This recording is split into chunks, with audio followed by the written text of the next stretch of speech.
बहुत पुरानी घटना है, लगभग 5000 वर्ष पुरानी, जब भारत में कुरु वंश का शासन बहुचर्चित था। उन दिनों एक भील बालक था जिनका नाम एकलव्य था। वो भीलों के राजा का पुत्र था। एकलव्य एक सुंदर गठीले बदन वाला एक होनहार बालक था और अपनी उम्र के बालकों से बहुत भिन्न था। छोटी उम्र से ही उसके बड़े सपने थे, स्वयं के विचार थे, जिसके कारण सभी उससे प्रभावित थे।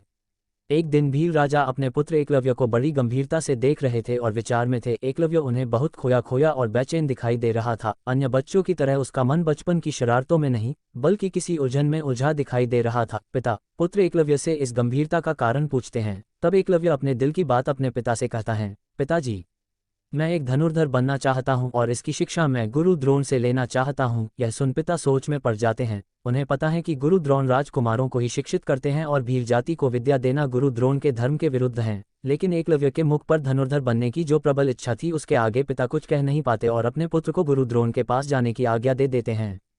एकलव्य बहुत उत्साह के साथ गुरुकुल की तरफ यात्रा शुरू करता है और कई तरह के सपने और दृढ़ संकल्प मन में लिए वो गुरु द्रोण के गुरुकुल पहुंचता है। उस समय द्रोणाचार्य हस्तिनापुर के राजकुमारों को शिक्षित कर रहे थे।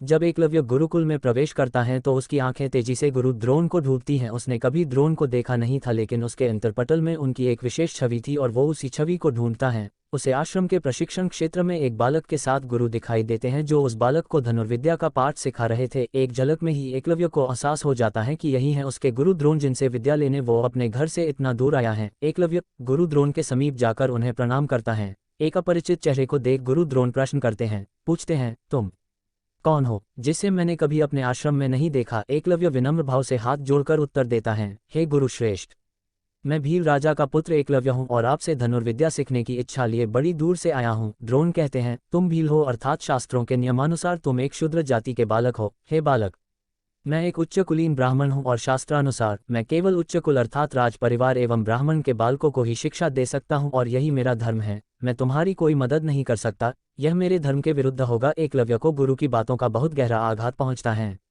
उसे यह प्रथा एक असहनीय पीड़ा देती है। वो शीश झुकाए खड़ा रहता है। तब समीप खड़ा राजकुमार अपमानजनक शब्दों में एकलव्य को वहां से जाने को कहता है। वह राजकुमार कोई और नहीं बल्कि अर्जुन था, जो एकलव्य से कहता है, क्या तुम्हें जातिगत नियमों का जरा भी ज्ञान नहीं, जो तुम गुरु श्रेष्ठ से विद्या सीखने की इच्छा लिए आए हो। इस तरह अर्जुन एकलव्य को आश्रम से अपमानित कर बाहर जाने का रास्ता दिखा देता है।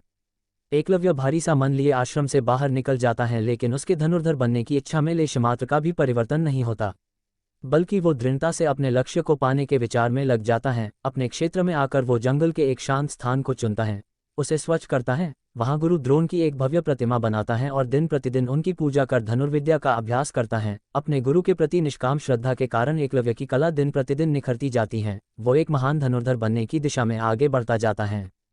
कुछ वर्षों बाद एक दिन एकलव्य जंगल में अभ्यास कर रहा था, तभी एक कुत्ता भौंकने लगता है जो उसके अभ्यास में विघ्न डाल रहा था। पहले वो भौंकने की आवाज को नजरअंदाज करता, लेकिन बहुत देर होने पर उसे गुस्सा आ जाता है और वो अपना धनुष उठाकर कुत्ते की तरफ निशाना साधता और बिना कुत्ते को आघात किए उसके मुंह में तीरों को इस तरह डाल देता है कि कुत्ते का मुंह खुला रह जाता है, लेकिन उसे जरा भी दर्द नहीं होता। इस तरह उसका भौंकना बंद हो जाता है।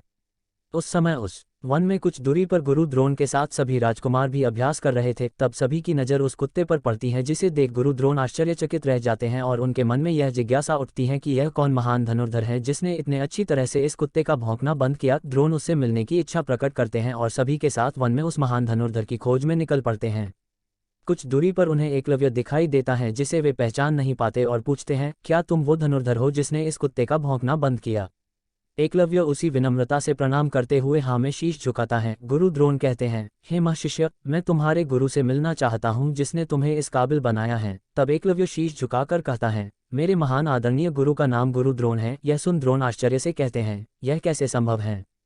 द्रोण मेरा नाम है और मैं तुम्हारा गुरु नहीं हूँ। एकलव्य द्रोण को उनकी प्रतिमा दिखाता है और भूतकाल में हुई वो घटना याद दिलाता है। हे गुरुवर, मैं वही भील बालक हूँ जो आपसे शिक्षा ग्रहण की इच्छा लिए गुरुकुल में आया था। तब आपने मुझे शूद्र कहकर मुझे ना कह दिया था, लेकिन मेरी इच्छा प्रबल थी, इसलिए मैंने आपकी प्रतिमा के सामने दिन प्रतिदिन आपको गुरु मानकर अभ्यास किया और एक धनुर्धारी बन सका। यह देख गुरु द्रोण के मन में बहुत खुशी होती है, लेकिन उनके अहम को आघात भी पहुंचता है, क्योंकि उन्होंने यह प्रण लिया था कि वो अर्जुन को श्रेष्ठ धनुर्धारी बनाएंगे और एकलव्य के होते यह संभव नहीं। गुरु द्रोण अपने इस अपमान को सहन नहीं कर पाते। तब गुरु द्रोण एकलव्य से कहते हैं, तुमने शिक्षा तो प्राप्त कर ली, पर क्या तुम जानते हो, शिक्षा के बदले गुरु को गुरु दक्षिणा दी जाती है। क्या तुम मुझे गुरु दक्षिणा नहीं दोगे।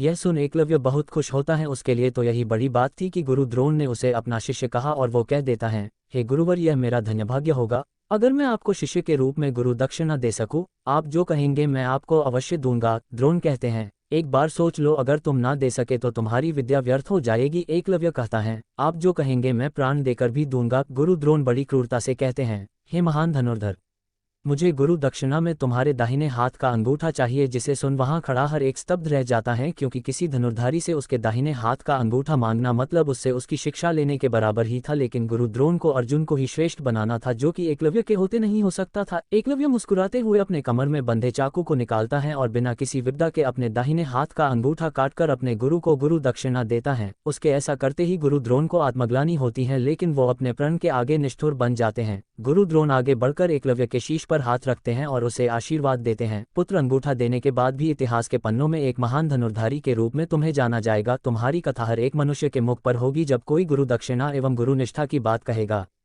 इस तरह एकलव्य अपने संकल्प के कारण बिना गुरु के भी एक महान धनुर्धर बनता है और अपनी गुरु निष्ठा एवं गुरु दक्षिणा के लिए जाना जाता है।